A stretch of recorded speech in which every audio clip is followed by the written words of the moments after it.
bate-papo é esse? Programa de entrevistas da Primeira Igreja Batista em Guapimirim, Rio de Janeiro. Estamos aqui iniciando o programa de número 174, estudando a Palavra de Deus. E você sabe, né? Você já sabe, já estamos há 3 anos nesse modelo. A gente lê um capítulo por dia da Palavra de Deus. Aí os 7 capítulos lidos na semana, a gente para conversar aqui, dialoga, tenta tirar dúvidas e por aí vai. E nós estamos, neste momento, estudando e lendo, né? E vamos nos debruçar aqui em 1 Crônicas, capítulo 25, até 2 Crônicas, capítulo 2. Hoje, então, são esses 7 capítulos. E, você sabe que em 2 Crônicas, 1º e 2 Crônicas, eu que tenho tentado responder alguma coisa aqui, e hoje nós temos aqui para perguntar, para dialogar aqui com a gente, né?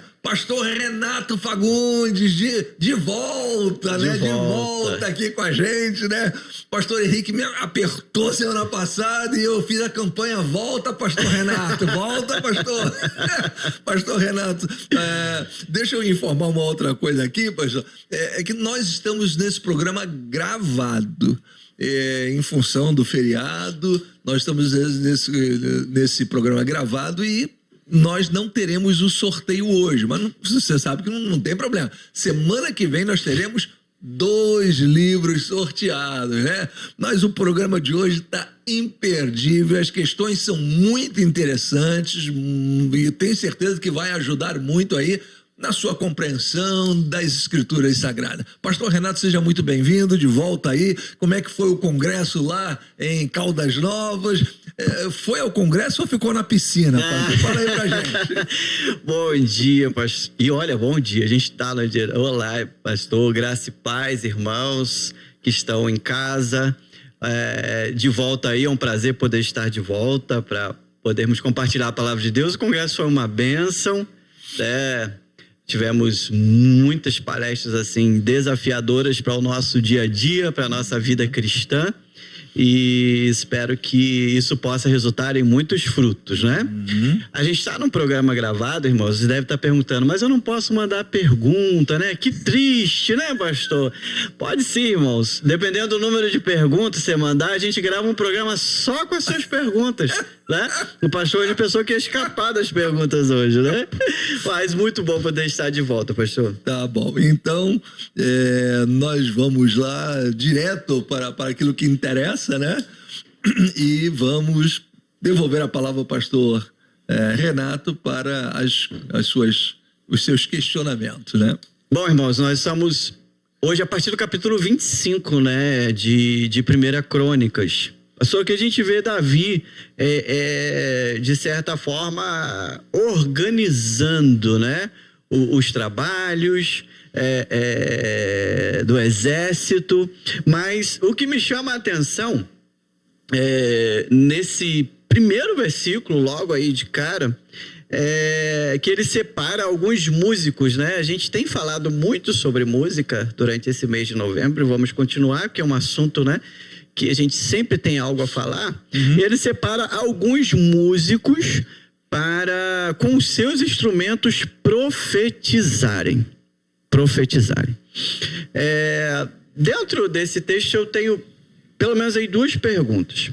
Primeiro está relacionado com essa palavra profetizar. É uma palavra muito difundida, inclusive tem cânticos, né, com essa palavra.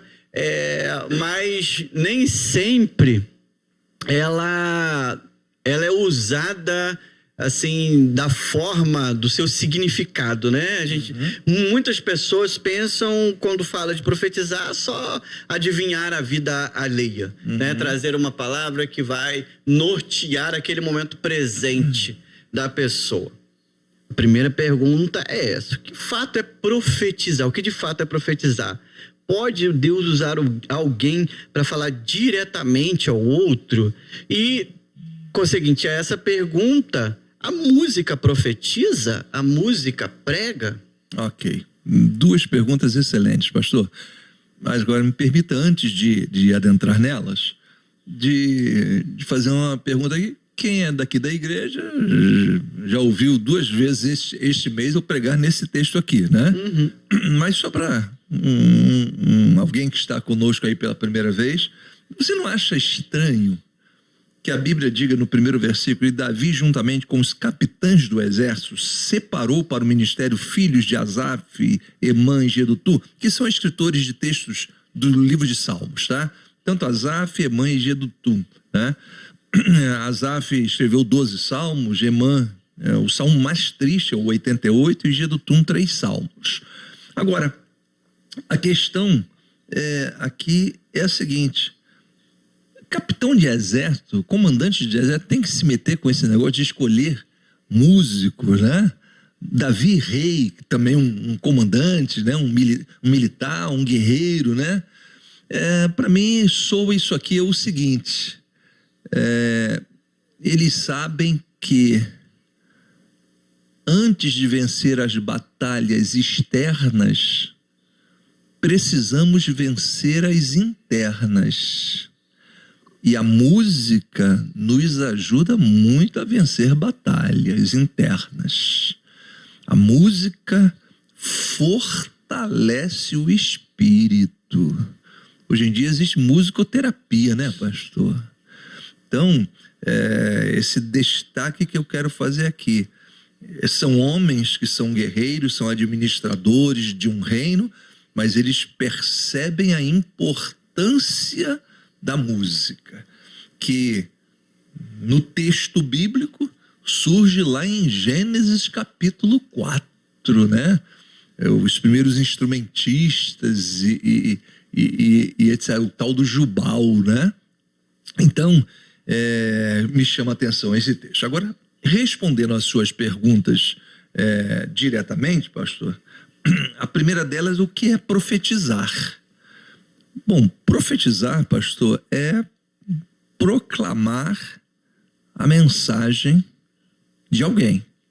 Então, o profeta é aquele que entrega a mensagem de alguém. Nesse sentido, o pregador é um profeta, é aquele que está entregando uma mensagem que lhe foi enviada para entregar. Então, profetizar é basicamente isso. Essa mensagem pode ter a ver com o passado, com o presente e com o futuro. Pode ser uma mensagem de ânimo, de repreensão, de exortação, enfim, de algo que vai acontecer. E a gente capturou e guardou principalmente essa ideia de que profetiza aponta sempre para frente, sempre algo que está se predizendo. Profetizar é aquele que prega a mensagem de alguém. Então o profeta, em nome de Deus, recebe a mensagem de Deus e entrega. Então profetizar sim. E a música tem esse, o irmão destacou bem, né, o versículo dizer que a música profetiza. Sim, profetiza porque a música também, ela ensina, admoesta, exorta, como disse Paulo lá em Colossenses 3,16, Efésios capítulo 5 também. Então nós temos essas referências no Novo Testamento dizendo que, de fato, a música cristã deve proclamar, profetizar a palavra de Deus. Então, não serve qualquer letra para música cristã. Erros em letras trazem problemas muito graves. Eu costumo dizer aqui que as mulheres, depois da batalha da vitória de Davi contra Golias, fizeram uma letra de uma musiquinha que deu um problema terrível, né? Saul venceu os seus milhares, mas Davi venceu 10 milhares. Pronto. A partir daquele ponto, o problema não foi tanto a letra, né? Foi a inveja dele, né? Eu sei. Mas elas também não precisavam fazer aquilo. Para quê? Rei, você foi legal. Mas Davi é melhor. Essa comparação, esse negócio de comparar, ela nunca funcionou bem entre os homens, né? Seres humanos, né? É bom não arriscar. Mas, então foi esse o problema. Então a letra tem muito a ver, é algo muito sério. A música precisa levar a mensagem de Deus como ela é, profetizar a palavra do Senhor. Então você tem músicas com letras boas e você tem algumas músicas com alguns desvios bastante complicados, né? Esses dias aqui, lembrando aqui, por exemplo, do hino 66 do Inário para o Culto Cristão, mais do que tesouros é Cristo, meu bom mestre.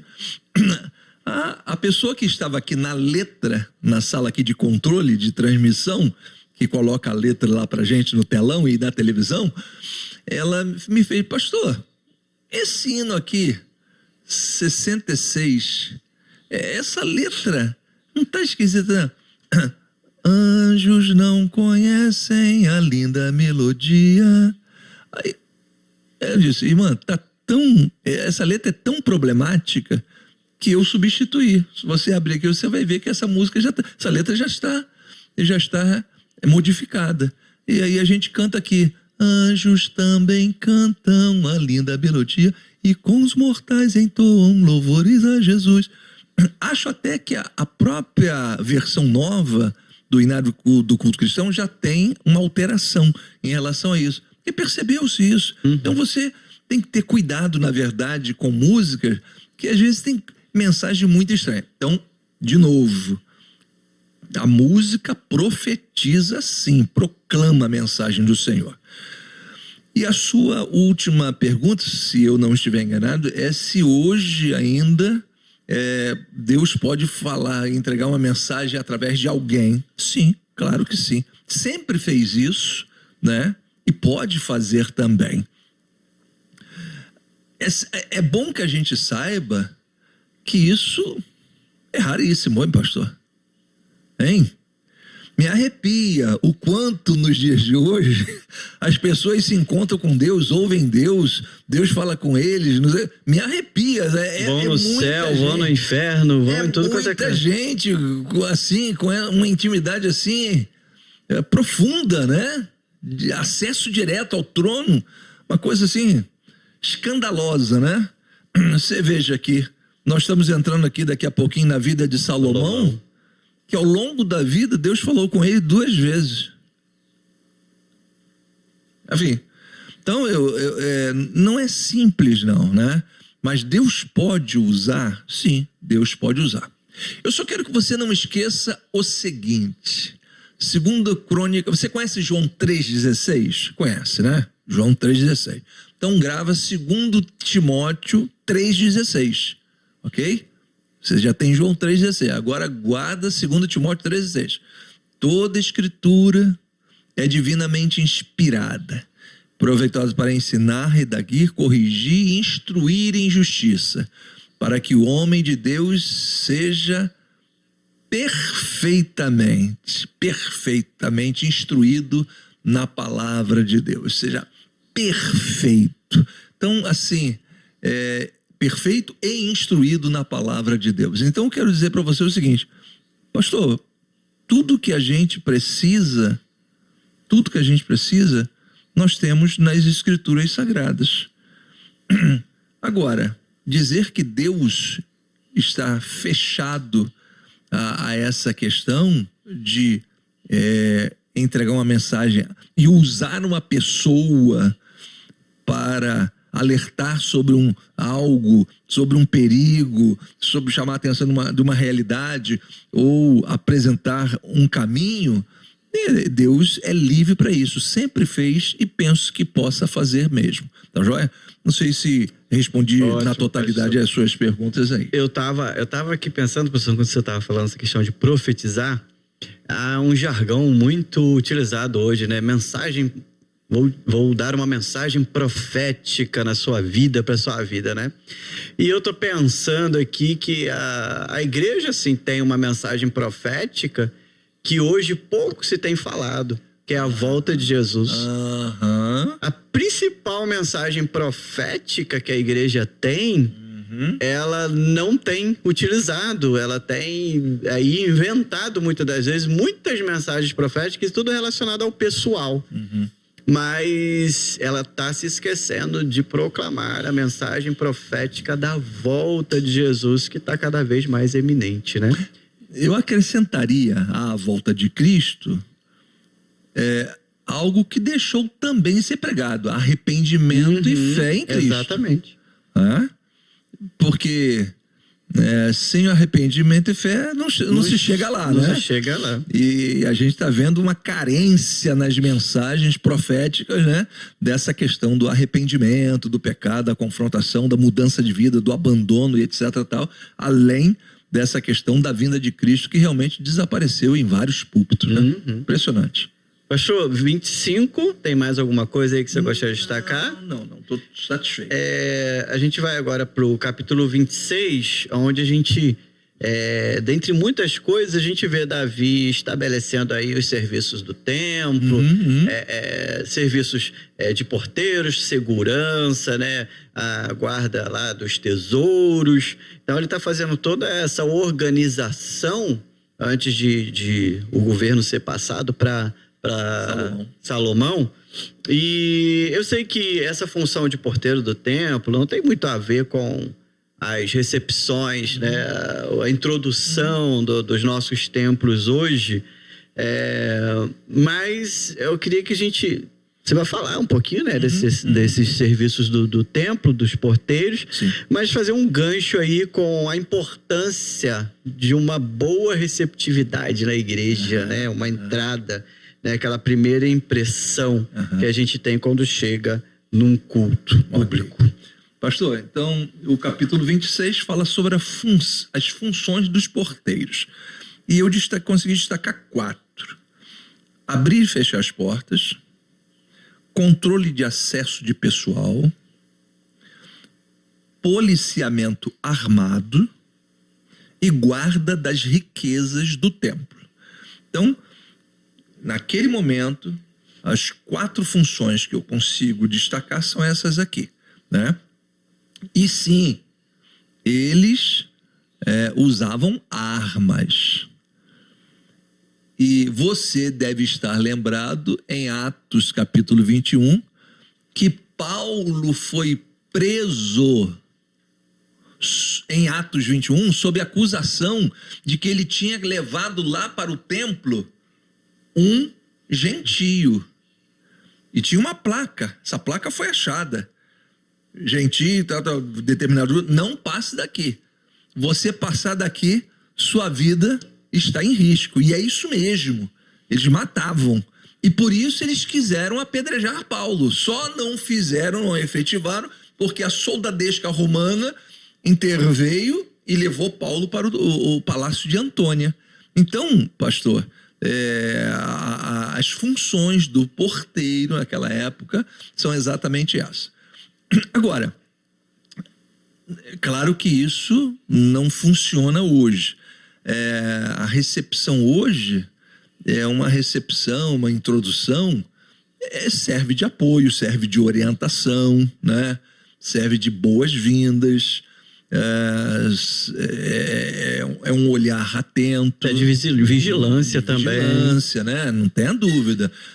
As pessoas que trabalham em introdução têm todas essas características. Mas eles não trabalham armado, eles não impedem ninguém de entrar, a não ser que tenha que pedir um socorro policial, alguma coisa assim, né? Eventualmente e tal. Mas eu nunca vi isso acontecer, né? Tal. Mas, de qualquer maneira, eles estão ali para um primeiro olhar, Então, precisa haver na introdução de hoje. E eu diria para o irmão o seguinte: eu costumo dizer aqui na igreja que quando eu vou a uma outra igreja, de preferência que ninguém me conhece, em período de férias, assim, são 4 coisas que eu observo. Eu observo a introdução, como sou recebido. Ninguém sabe que eu sou pastor, como eu sou recebido. Se eu falar que sou pastor, aí já modifica. Então, eu não falo. e gosto de ver como sou recepcionado, se sou bem recepcionado, como é que eles tratam, como é que não tratam, porque eu tiro lições para trazer para cá também, né? Gosto de observar os banheiros, como os banheiros são tratados, o cuidado que se tem, essa coisa. Acho isso importante. O louvor e a mensagem. Então, esses 4 pontos assim me chamam muito a atenção. E a introdução é uma dessas questões que me chamam a atenção. Então, está aí a sua resposta. Ok. Pastor, ainda no capítulo 26, lá no versículo 26, a gente vai falar, né? Este Selomote e seus parentes eram encarregados de todos os tesouros das ofertas dedicadas que o rei Davi e os chefes das famílias, chefes de milhares, de centenas e chefes do exército tinham dedicado. Sim. Dedicaram ofertas dos despojos, das guerras, para consertarem o templo. Esse é um assunto de oferta, de dízimo. Dinheiro em si, hoje, no nosso meio, é um assunto muito delicado, né? Ofertar dinheiros e bens para o templo, para a igreja, para o serviço, né, do reino de Deus. A gente vê que muitos têm tratado de forma muito leviana, né, esse assunto. E tem utilizado disso para enriquecimento ilícito, né?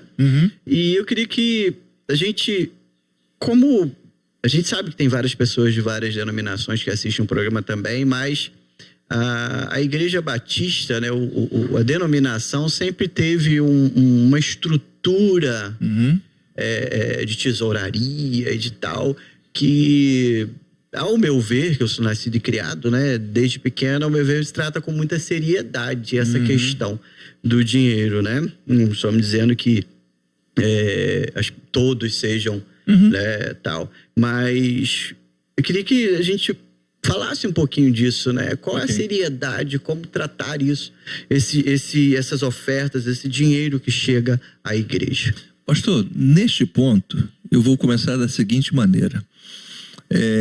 Ao longo do tempo, o diabo tem tido sucesso em vender algumas ideias.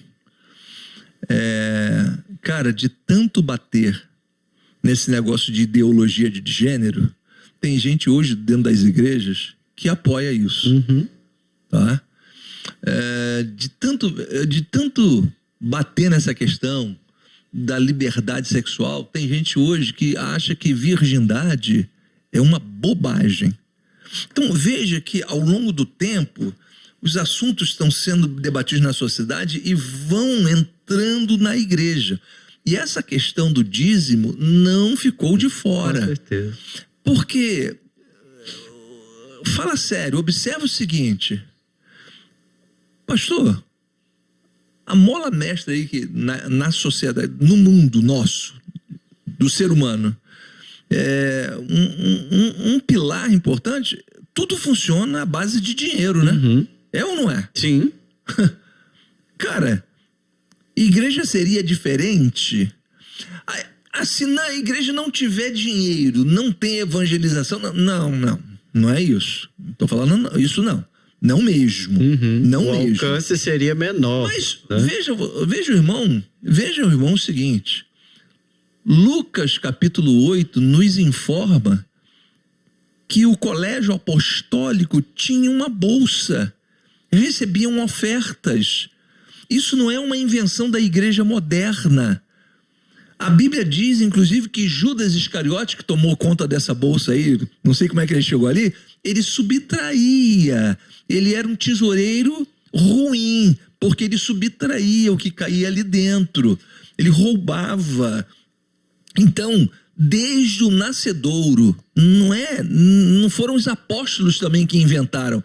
O próprio Senhor Jesus Cristo precisava desse suporte, porque as pessoas precisavam comer, se deslocar, essa coisa toda. Então, assim, é engraçado a gente achar que a gente pode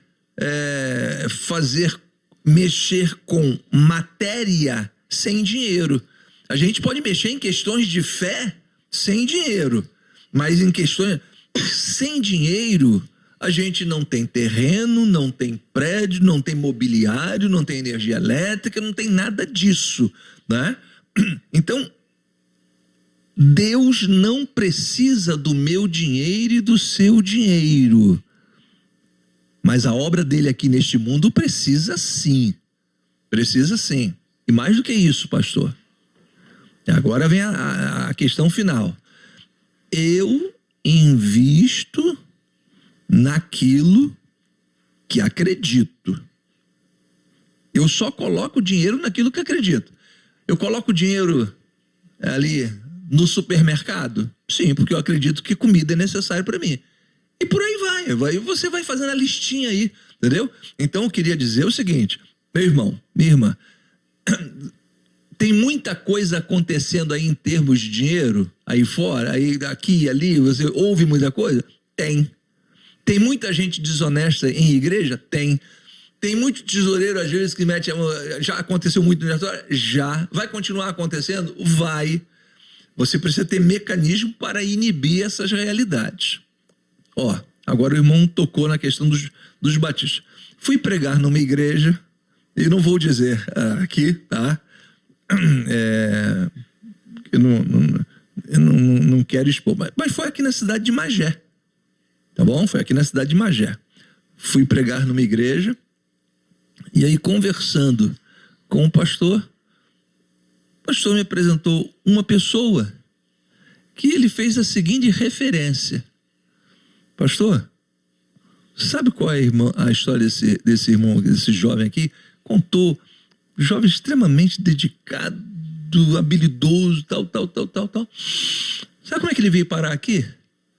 Um dia ele esteve aqui visitando e chegou no dia da assembleia.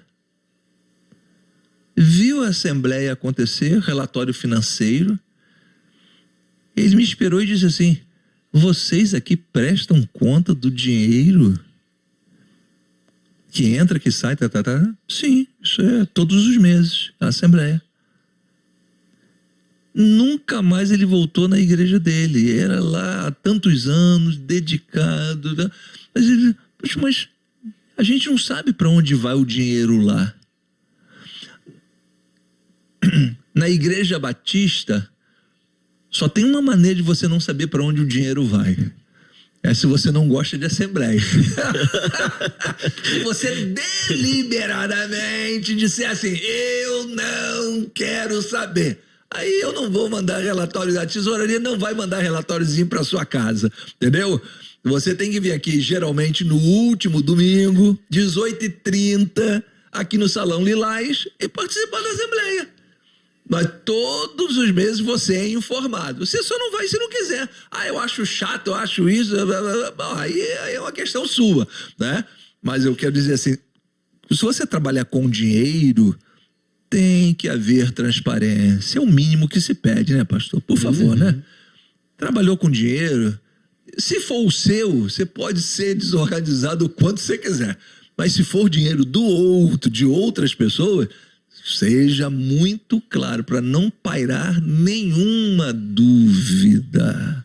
Isso é muito bom, é muito bom. Então, pastor, aqui no capítulo 26, sobre os tesouros, a questão do dízimo, nas contribuições que o irmão chama atenção, eu diria essas questões aqui que eu destaquei, eu acho que são as importantes aí, pelo menos para minha cabeça agora. Muito bom. No 26 você tem algum destaque ainda, pastor? Não, tranquilo. Pastor, quanto antes acabar, melhor. Quanto menos perguntas, ele está com medo das perguntas que já estão chegando, proféticas perguntas. Pastor, no capítulo 27 eu nem destaquei um assunto, não. Aliás, é um assunto, mas eu peguei um nome lá no verso 37, que é conhecido, no versículo 33, melhor dizendo, que é muito conhecido, né? Uma história conhecida dentro da vida de Davi, que é Aitofel, né? Ele que era um conselheiro do rei, fiel ao rei, mas depois, pelos motivos dele lá, se torna um grande traidor também, né? Do rei. Mas o que eu queria que a gente conversasse um pouquinho é sobre essa questão de aconselhamento, aconselhar, né? É algo que está muito também ligado ao ministério pastoral, as pessoas buscam conselhos pastorais, mas a gente sabe que não só o pastor aconselha, mas outras pessoas também têm esse dom de admoestar, né? de levantar a pessoa. Uhum. É importante, pastor, receber bons conselhos, mas também mais importante ainda também, ser um bom conselheiro, né? Uhum. Dar um bom conselho. Pastor, no capítulo 27 nós temos aí as instruções sobre diversas funções, e lá no final é que aparece a questão de Aitofel, conselheiro do rei, né? Que é um dos assessores imediatos assim, mais importantes mesmo. E essa história de Aitofel, ela me chama a atenção para o Chuchu, ela é bonita em si, porque quando Absalão se revoltou contra o pai, então, o que aconteceu? Salomão, ele trouxe para si esse camarada chamado Aitofel. Aitofel, então, traiu realmente Davi, como o irmão disse.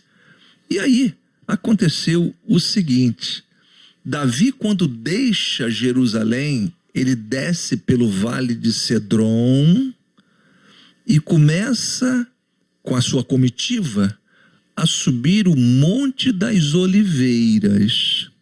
E curioso que ele faz o mesmo caminho de Jesus, desce o Vale de Cedron, sobe o Monte das Oliveiras, e quando está subindo o Monte das Oliveiras, ele recebe a notícia de que Aitofel é um traidor e está com Absalão nessa insurreição.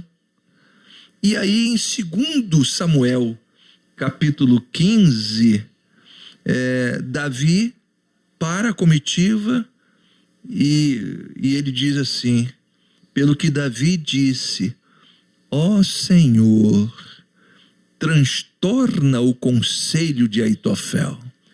Só isso, pastor, só isso.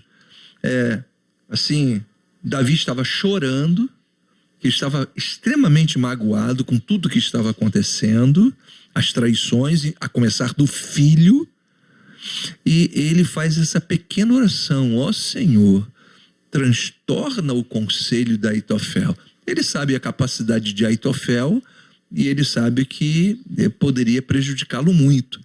E aquela oração foi batata, como a gente diz, porque Aitofel lá na frente é contrariado por um outro conselheiro chamado Uzai, e aí ele mesmo tira a sua própria vida. Aitofel tira a sua própria vida, suicida-se. Uma coisa assim louca, o nível de perturbação que aquele homem estava, né? E Davi disse: transtorna o conselho. Eu acho que ele foi transtornado muito mais do que o conselho. A alma dele ficou transtornada e ele tirou a própria vida. De forma que o conselho, é muito bom a gente se ocupar e estar próximo de gente que tenha bons conselhos. Pé no chão, pode estar a cabeça lá na nuvem, mas se o pé estiver no chão, meu filho, é excelente. Semana passada eu fiz essa menção, alguma menção aqui, não vou repetir, né, de um filme fantástico, né, em que eu chamava atenção para um conselheiro, aquele filme A Soma de Todos os Medos, né? Eu fiz citação semana passada. Conselheiro fantástico que estava ali assessorando o presidente da União Soviética numa grande crise. Então, assim, se você tiver conselheiros bons, você se dá bem. Se você tiver gente descabeçada perto de você, vai te dar conselhos ruins, e conselhos pegam, né, rapaz? Sortudo foi Naamã, que tinha bons conselheiros. Ele quase querendo desistir, os caras: não desiste não, você veio até aqui, agora mergulha. Coisa fácil, tá aí, mergulha. e mergulhou e se deu bem, né? Puxa, então, conselheiro tem muita importância na nossa vida, pessoas que estejam ao nosso redor, que levam e trazem opiniões. Ok. Bom, pastor. Podemos ir para o capítulo 28, então? Bom, vamos embora. Deixa eu botar aqui meu óculos, ó. No capítulo 28, pastor, a gente vê, mais uma vez, a gente já até esbarrou isso aqui, né? Versículo 3, esse mais, Deus me disse, tu não construirás templo ao meu nome, porque és um homem de guerra e derramaste muito sangue.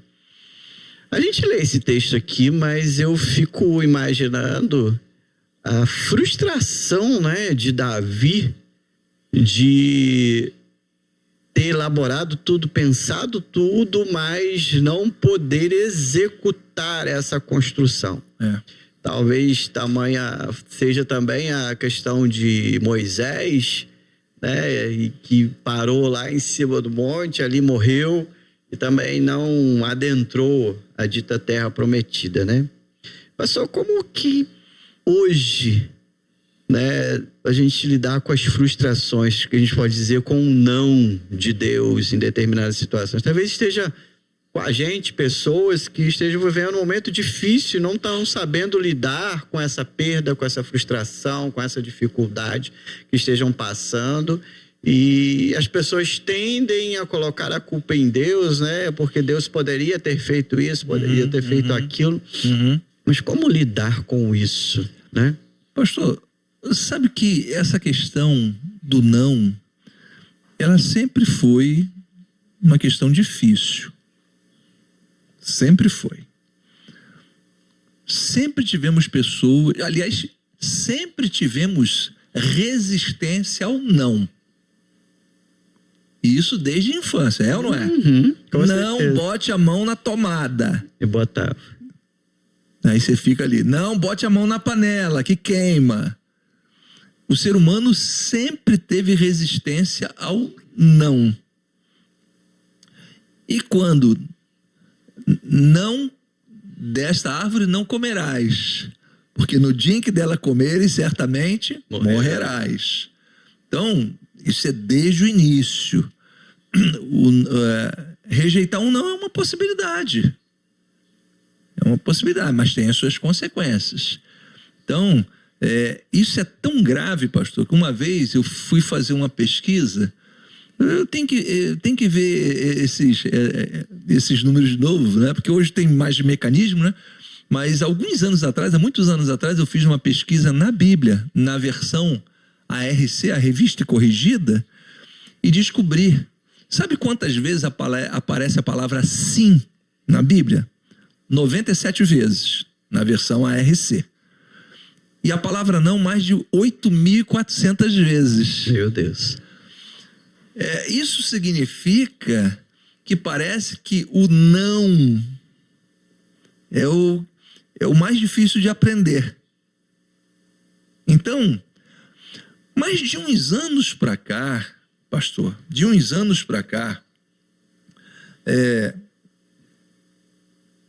com as famílias tendo menos filhos, então a gente transfere tudo para aquele filho, os sonhos, etc., menos filhos.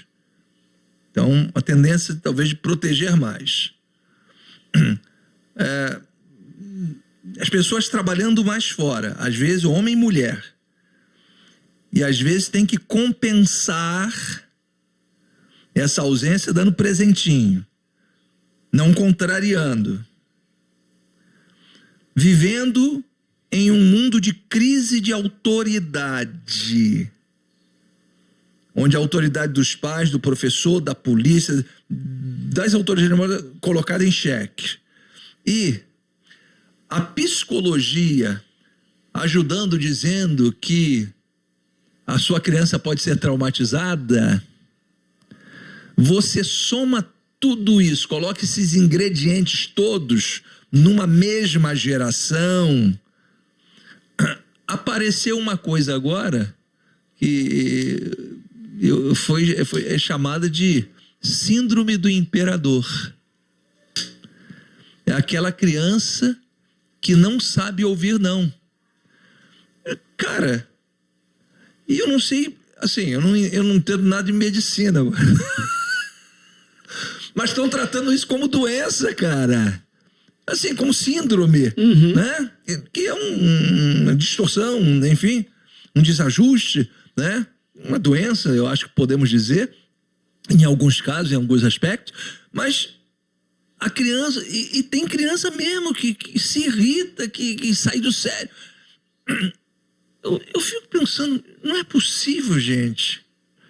Psicólogos estão diagnosticando com o síndrome do imperador, porque ele não sabe dizer não. Mas nunca soubemos. É só que agora a gente tem esses ingredientes que eu acabei de falar todos, e isso dá um caldo venenoso na vida de crianças. Então, solução? Tratar como síndrome, que eu acho, eu tenho minhas dúvidas, mas não sou psicólogo, não sou médico, não sou nada. Uma opinião de leigo aqui, né? A minha mãe sabia tratar isso bem, meu pai também, entendeu? Mais a minha mãe, entendeu?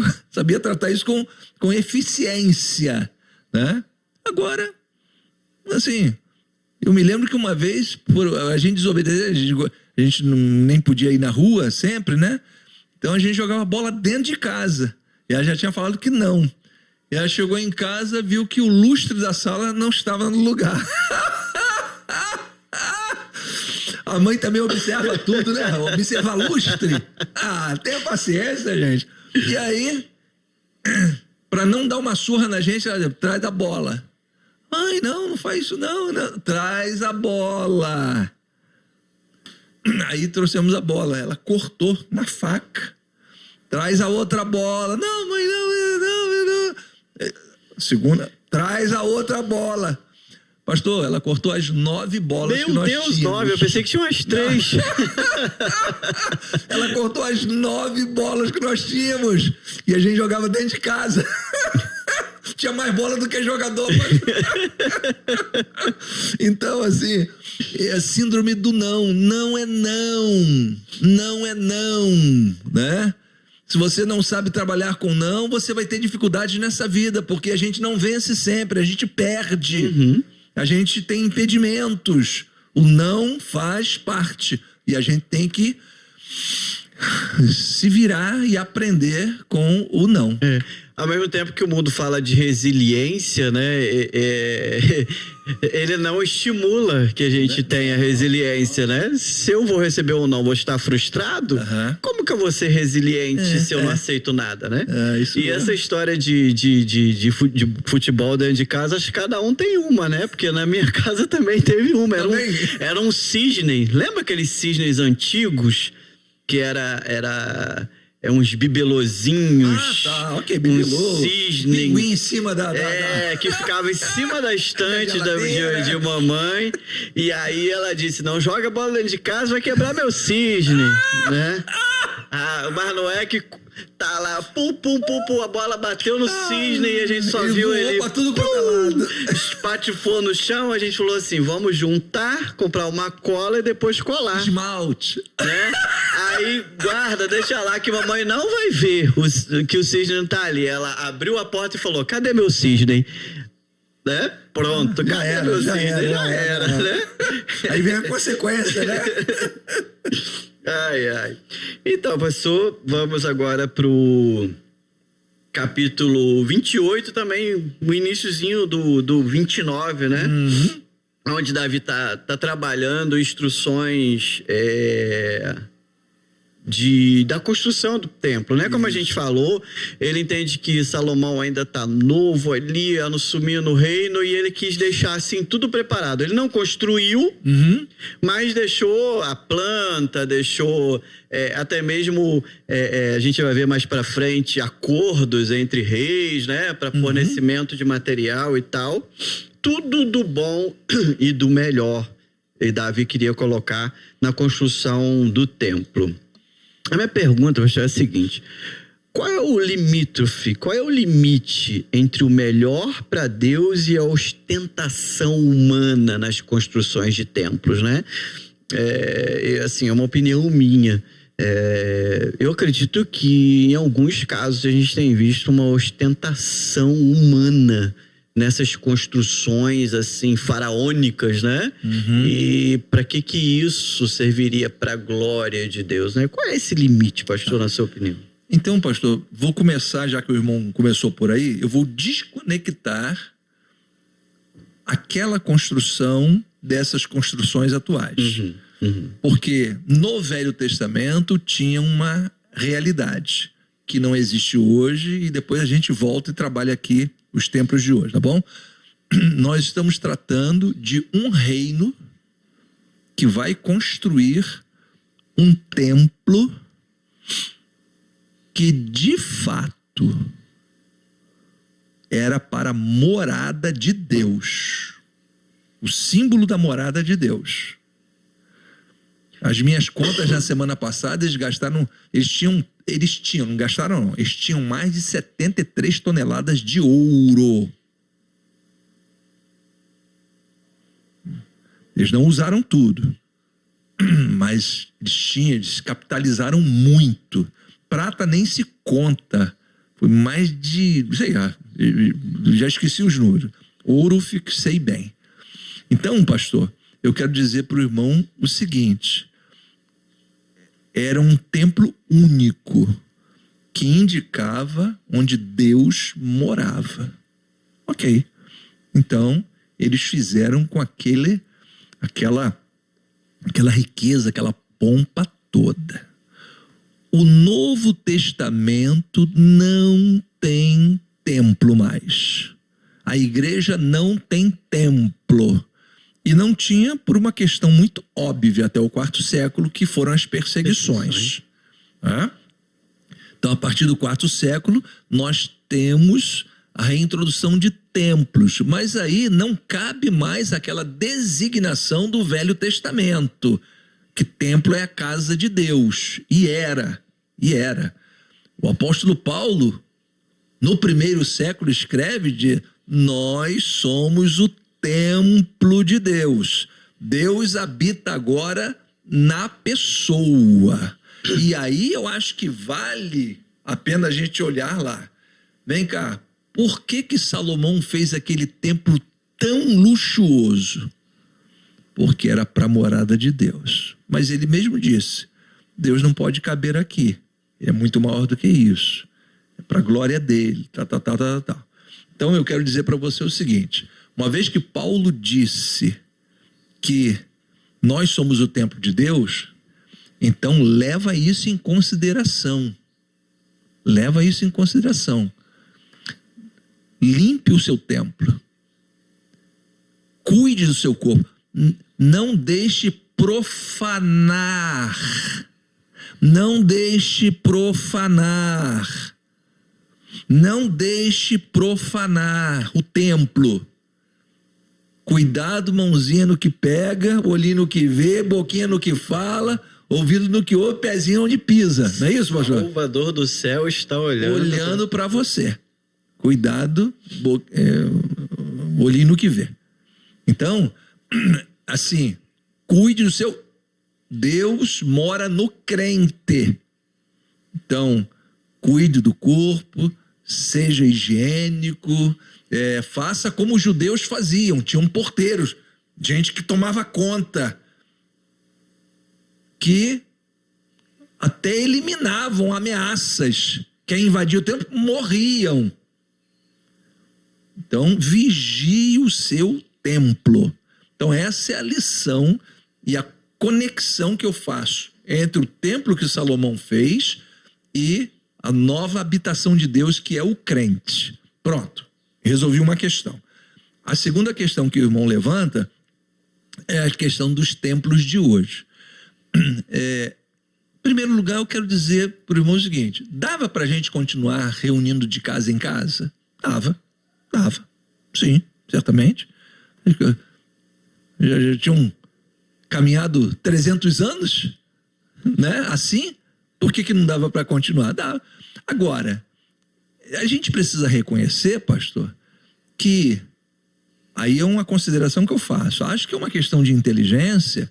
Se você vive num mundo onde as perseguições são menores, você pode ter um terreno, você pode ter um prédio em que possa agrupar uma quantidade maior de pessoas, ou até na sua totalidade, daqueles que confessam a mesma fé, eu vejo isso como uma questão útil, ter templo hoje. Se houver uma perseguição, que nem sei se está longe de acontecer aqui no Brasil, tá? E a gente tiver que voltar às casas, deixar isso tudo aqui, a banda perdeu o templo, perdeu tudo, perdeu, né? E aí, a gente vai deixar de existir como igreja Batista de Guapimirim? Não, a gente vai continuar, mas nas casas, sem problema.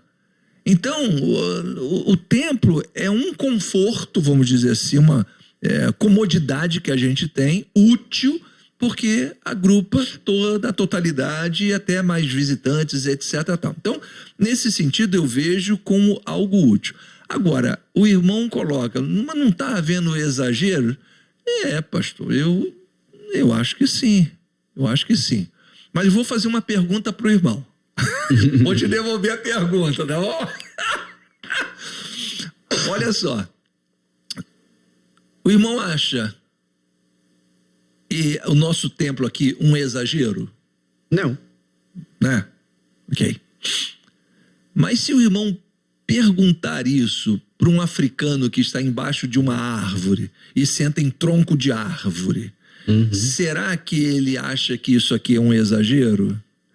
E aí eu pergunto, ele estaria certo ou ele estaria errado?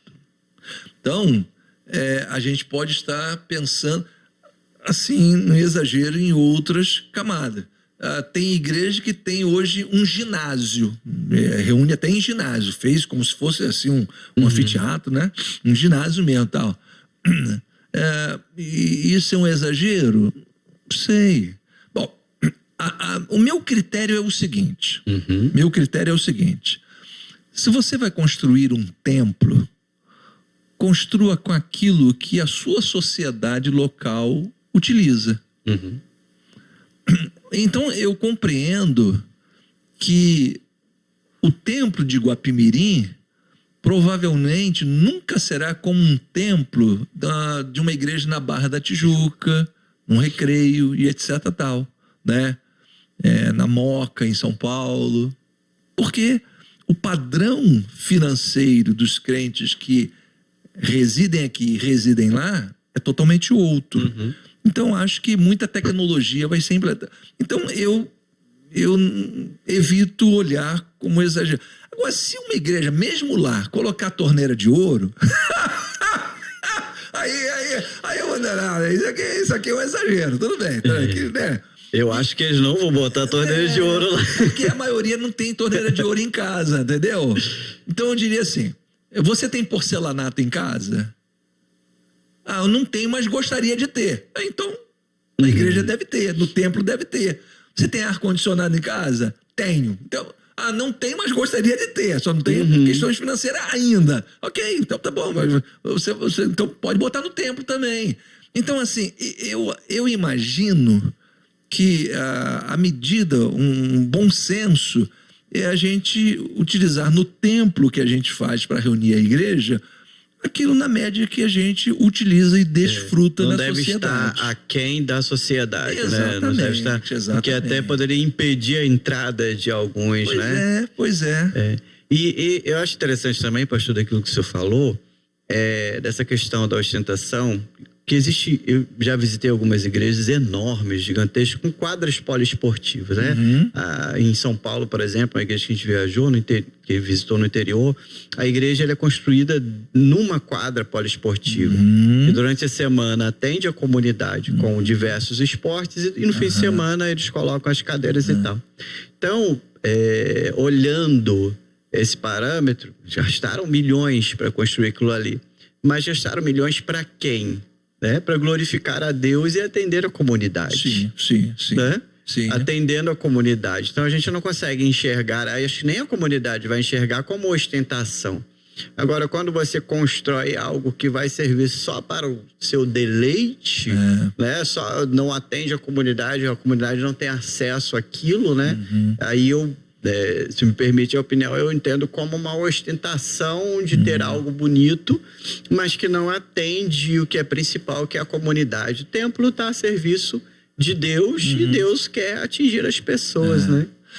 Pastor, o irmão tocou numa questão sensível, que eu vou ousar aqui dar minha opinião, né? Eu acho que a gente é fruto do nosso tempo também. A gente cresce e aprende determinadas realidades. O irmão, por exemplo, trouxe aí que uma igreja em São Paulo utiliza um ginásio, durante a semana é esporte, no final de semana é local de culto. Assim, existe problema nisso? Eu acho que não. Sinceramente, eu acho que não. Mas eu diria para o irmão o seguinte, eu prefiro que não. Que sejam lugares diferentes. Porque eu cresci nesse ambiente. Templo é templo. Né?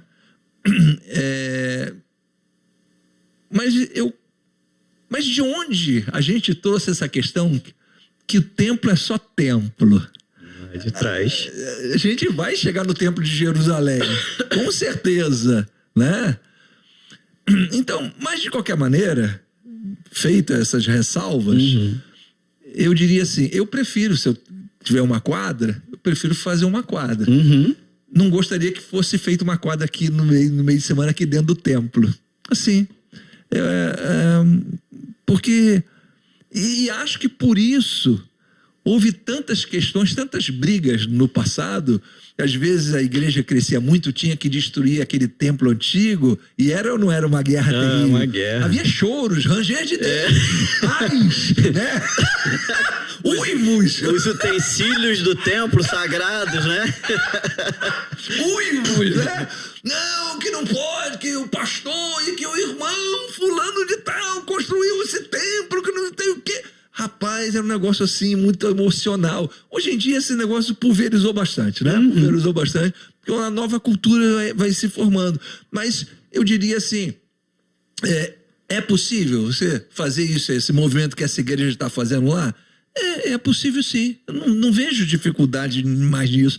Mas não gostaria de que acontecesse isso aqui. Eu prefiro comprar um terreno e fazer uma quadra para esporte e o templo. Né? Assim, eu acho mais... Tem outras também que tem essa de... Oi, derrubei aqui seu celular. Que eu visitei também uma igreja que preza muito o esporte, lá em Maceió. Eles têm o templo e a quadra. Na parte de trás tem a quadra poliesportiva, que eles fazem PIB Games e tal. Tem também essa conjuntura. Acho mais adequada. Como também não gosto, por exemplo, de servir alimento dentro do templo. Acho que não é... Na festa do milho a gente orienta, pede que não entre, tal. Alguns desavisados acabam acontecendo, né? Mas é isso aí, Mas vamos lá. Ainda no capítulo 29, a gente adentrou só o início dele, né? Passamos pelo 28, adentramos o início para falar sobre essa questão de templo. Isso. A gente bate de novo nessa questão de oferta, mas sobre uma outra visão, né? Nesse texto a gente pode ver Deus agindo na construção e na obra dele, né? Abençoando o próprio povo com bens. E esses bens que Deus abençoa que seriam doados para o templo, né? Salomão diz assim, mas quem sou eu e quem é meu povo para que pudéssemos fazer ofertas tão voluntariamente? Porque tudo vem de ti e damos a ti do que é teu, né? Damos a Deus do que é dele, né? Como é bom ter um Deus, né, que providencia, que nos dá bem, e esse bem é igual quando a gente faz aqui na igreja, né? A gente doa o mantimento para fazer o almoço, depois a gente compra o almoço, né? Para poder contribuir com a oferta, né? Isso a gente aprendeu com Deus. Deus nos dá para que a gente tenha condição de doar, ofertar, de ofertar. né? Isso é magnífico, né, pastor? Fala um pouco dessa bondade e providência de Deus das nossas vidas. Pastor, aquele momento de Salomão, vamos lembrar que era um momento de muita paz. Salomão praticamente, com exceção do final do reinado dele, foi um momento muito próspero. E certamente essa prosperidade alcançou a sociedade. Deixa só uma correção, não foi Salomão que falou isso, foi Davi ainda. Okay. Eu falei que foi Salomão, mas quem sou eu? Foi o próprio Davi. Que Salomão a gente vai entrar daqui a pouco. Isso. Então, na época de Salomão, havia prosperidade e isso alcançou o povo. Em outros momentos, essa prosperidade não era tão grande. Eu estou lembrado aqui, Paulo falando da igreja de Corinto, que eles deram acima do que eles podiam, né? De qualquer maneira, em um momento de prosperidade ou de escassez, funciona a mesma situação, né? Prosperidade e escassez. A gente deve ser fiel no muito ou no pouco. No muito ou no pouco. Então, aqui nós estamos no muito. Deus proveu. Mas em outros momentos mais difíceis, andando pela Bíblia, nem sempre foi assim.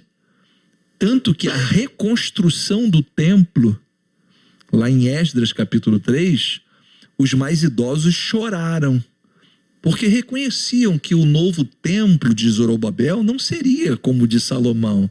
Ia ser muito menor, muito menos valoroso, etc. tal, porque a quantidade era muito menor daquilo que eles tinham para doar.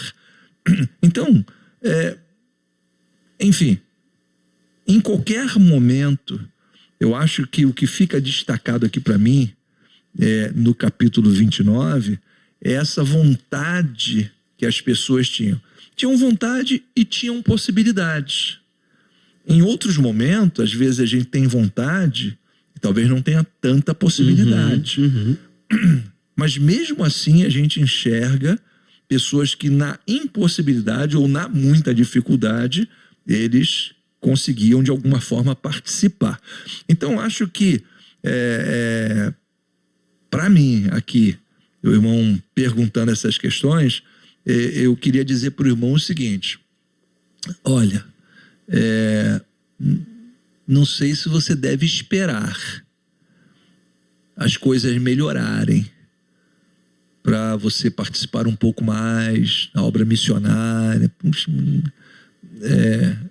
e com outras contribuições. Não, acho que não. Acho que você deve tentar se organizar, se organizando, e participando, porque pessoas em diversos tempos participaram mesmo na escassez, mesmo na dificuldade. Então, pastor, para mim, a grande lição do capítulo 29, disso que o irmão levantou aí, para mim é essa. Eu acho que essa é a dica que eu dou para os nossos ouvintes, para cada um de nós aí. Ok, pastor. Ainda no 29, surge o nome aí de 2 livros que eu queria caminhar aí pra gente, alguém que lê aqui, talvez ficar meio confuso, né? Versículo 29 diz: Atos do rei Davi. A gente está encerrando aqui, né? Fechando a vida do rei Davi. Desde os primeiros até os últimos estão escritos nas crônicas de Samuel, o vidente, nas crônicas do profeta Natã e nas crônicas de Gade, o vidente. Que livros são esses, pastor? Pastor, então, já que o irmão quer tumultuar,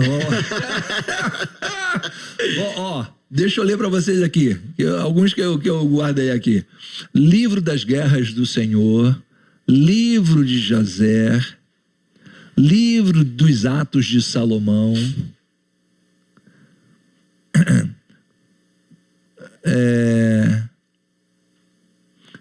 Crônicas de Davi,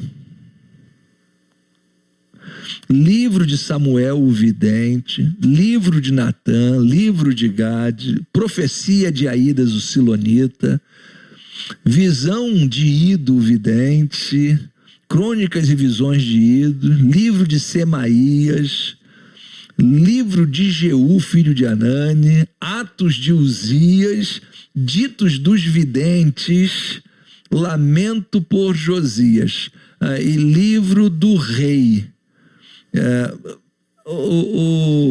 Pastor, todos esses livros, essas citações, como aqui o irmão faz aqui do capítulo 29, serviram de alguma fonte de informação para os diversos livros do Velho Testamento.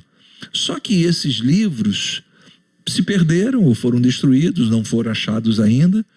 Agora, vamos fazer... E se forem achados? A questão é a seguinte: não é o fato da Bíblia citar uma literatura que a torna inspirada. Por exemplo, Paulo cita em Atos 17 2 livros, 2 citações, né, de filósofos e que não são inspirados. O livro de Judas cita até um apócrifo que não é inspirado, mas aquela informação é precisa, aquela informação é verdadeira, por isso foi utilizada. Então, fazer a diferença disso. Os livros que foram entregues a Israel, o cânon está fechado, e Jesus reconheceu isso em Mateus 23, 35, desde Abel até Zacarias, tal, que foi morto entre o altar e o templo. Então nós temos aqui esses 39 livros do Velho Testamento. São esses aqui. E todas essas referências de onde vários escritores tiraram informações, são informações verdadeiras que serviram para municiá-los, mas não são inspirados. E mesmo que sejam achados, vai ser importante para a gente conhecer outras histórias, outros contextos, objetivos que eles escreveram. E confirmar de fato que eles existiram, né? Isso mesmo, isso aí. Ok.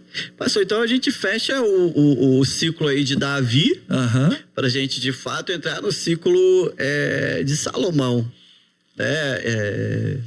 E no capítulo 1 de 2 Crônicas, a gente vê ele oferecendo sacrifício ao Senhor, ou seja, adorando a Deus através do sacrifício.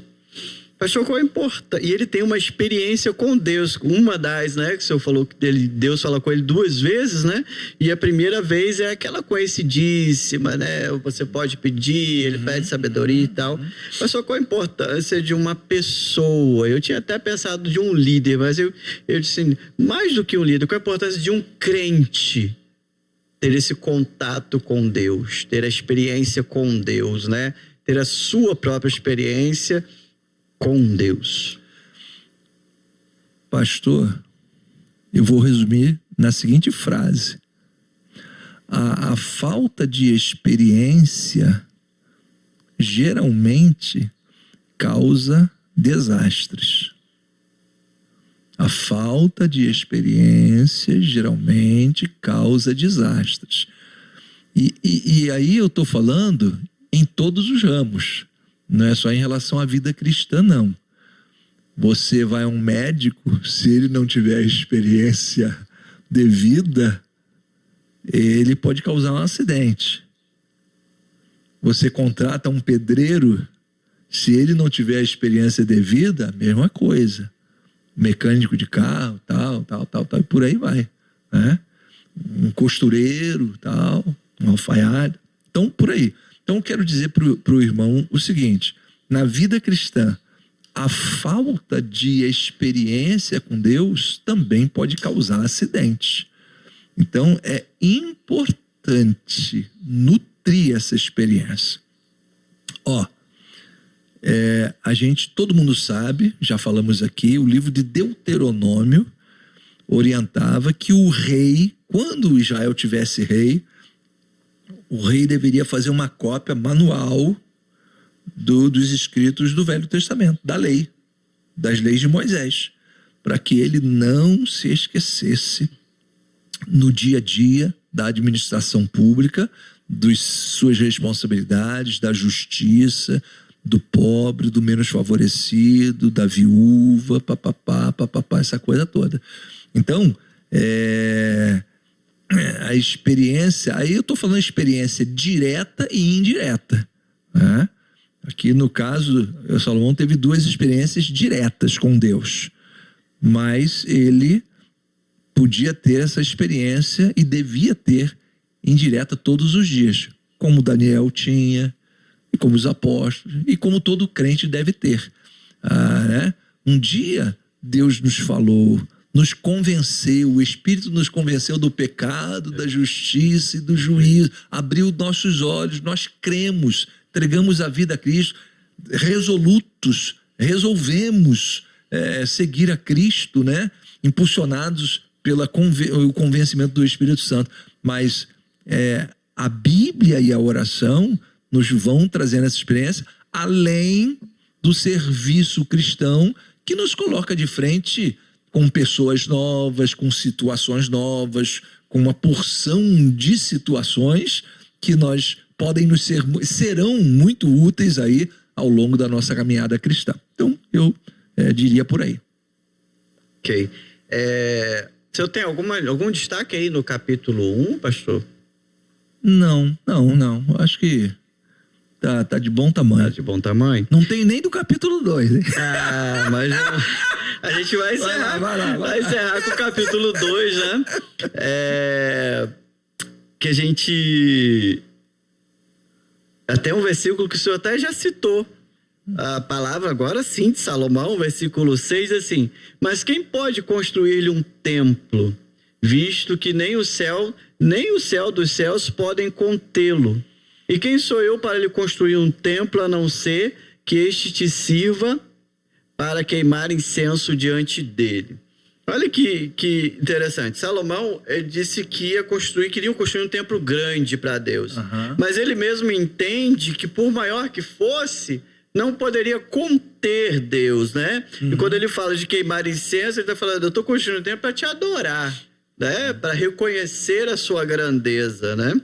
No Novo Testamento, livro de Atos, a gente vai ver Lucas escrevendo de que Deus não habita em templos feitos por mãos humanas. Eu, quando era adolescente, isso me pirava a cabeça, né? Porque eu vinha pro templo feito por mãos de homens. E eu ficava assim meio confuso, né? O que ele queria dizer com isso, né? Hoje, graças a Deus, eu acho que eu consigo entender, né? Mas eu acredito que tem pessoas que ainda não conseguem entender muito bem. A linguagem antiga, né? Que Deus habita no templo. Não, habita em nós. Ainda consegue entender. Primeiro, para que a pergunta final, a gente até já esbarrou por ela, né? Porque para que servem os templos? É verdade. Como entender essas afirmações, né? Tanto a de Salomão, dizendo: olha, eu estou construindo isso aqui, mas eu sei que isso aqui não te segura. Né? Eu vou destacar o seguinte aqui, pastor. A construção dos templos, ao longo do tempo, a começar por Salomão, até hoje, elas muitas vezes elas querem reafirmar uma crença, transmitir uma mensagem. No caso de Salomão, ele explicitou aqui qual era o motivo dele: para Deus habitar. Mas ele reconheceu a impossibilidade disso. Ok, mas a glória de Deus estava lá. E no livro de Ezequiel, a Bíblia diz que a glória de Deus saiu do templo e abandonou. Foi embora. Capítulo 11. É triste, né? Aquilo que aconteceu. Então, em relação do templo, tá aqui. Por exemplo, quando, no período românico, estou falando aí em torno dos anos 900, 800, 1000, né? Os prédios, os templos cristãos, eles eram muito vazios de ornamento. Muito vazios de ornamento. Eles eram rudes, simples mesmo, porque eles queriam vender a ideia de que era simples a vida cristã. Devia ser simples. Depois veio o período gótico, onde os templos esticaram. né? E nesse esticar, e de fato, quando você entra num templo gótico, o que te chama a atenção é você, meu Deus, aquilo dá medo de tão alto que né? Foi mais ou menos duas sensações que eu tive. Quando eu entrei na Catedral Católica, num curso que fiz aqui no Rio de Janeiro, sobre história das igrejas do Rio de Janeiro, desde o século XVI, tem templos aqui, né, do século XVII, nós temos aqui, e aí a gente passou pelo templo, pela Catedral Católica também. Quando eu entrei na Catedral Católica para ver o prédio, que eu olhei assim, realmente impressiona. Foi a mesma sensação que eu tive quando passei a primeira vez embaixo da ponte Rio-Niterói, numa lancha, indo para Paquetá. A gente olha aquilo que, meu Deus, que coisa gigantesca. Você fica amedrontado até. Então, o templo, ele queria vender uma imagem, queria comunicar alguma coisa. E até hoje, assim também, os templos também, eles querem comunicar alguma coisa. No período barroco, né?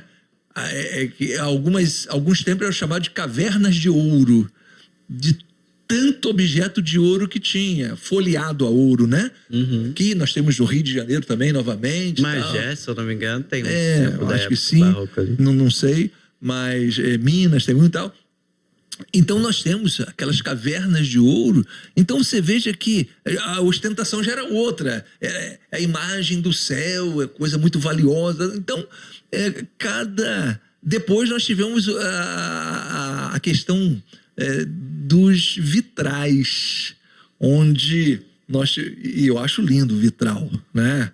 Passagens bíblicas desenhadas. Eu já vi um templo assim com vitral. Em Botafogo eu visitei nesse mesmo curso que fiz, um pastor Carlos Medeiro, um apaixonado por história, ele era meu professor, e quando chegava nesse templo, o Corel, vai falando pra gente o que esses vitrais aí simbolizam, porque as pessoas eram analfabetas, na sua maioria, então elas liam passagens bíblicas através dos vitrais. Uhum. E às vezes o próprio pároco, o sacerdote, pegava aquela imagem e discursava em cima daquela imagem. Foi exatamente o que eu fiz ali. Eu falei da mulher e aí eu aproveitava ali e apresentava o evangelho, né?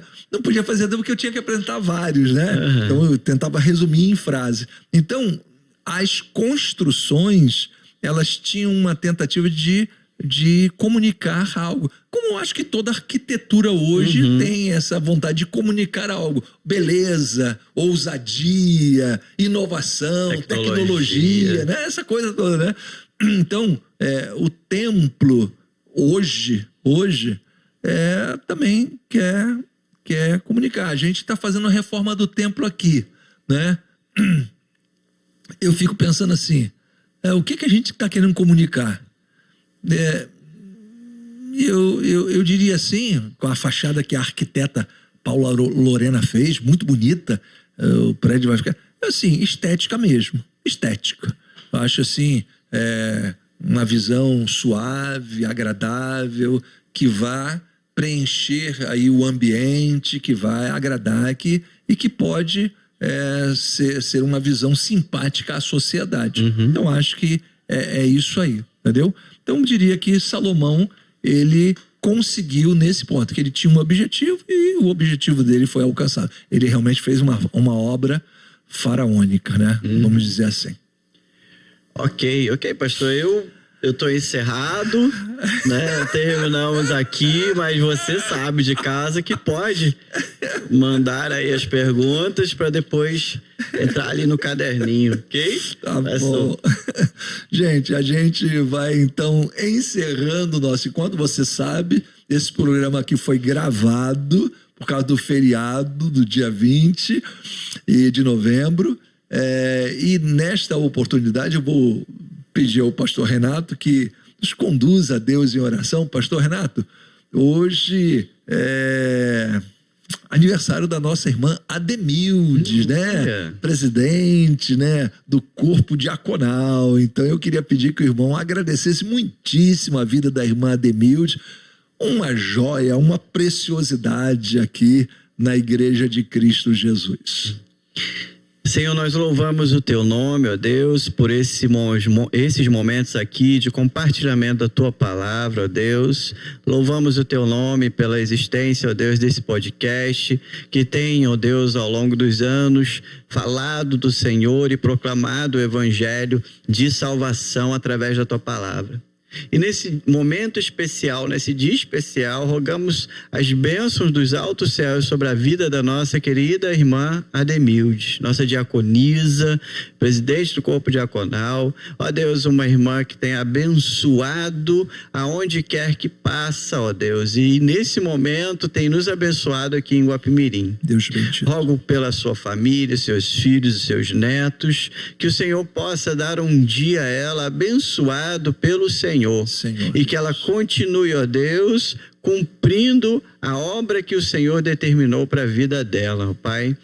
Nós te agradecemos esse dia e abençoamos, ó Deus, pedimos a sua bênção sobre a vida de cada um de nós, sobre a vida de todos aqueles que serão alcançados, ó Deus, por esse podcast, em nome de Jesus. Amém, Senhor. Amém. Que papo é esse? Programa de entrevistas da Primeira Igreja Batista em Guapimirim, Rio de Janeiro.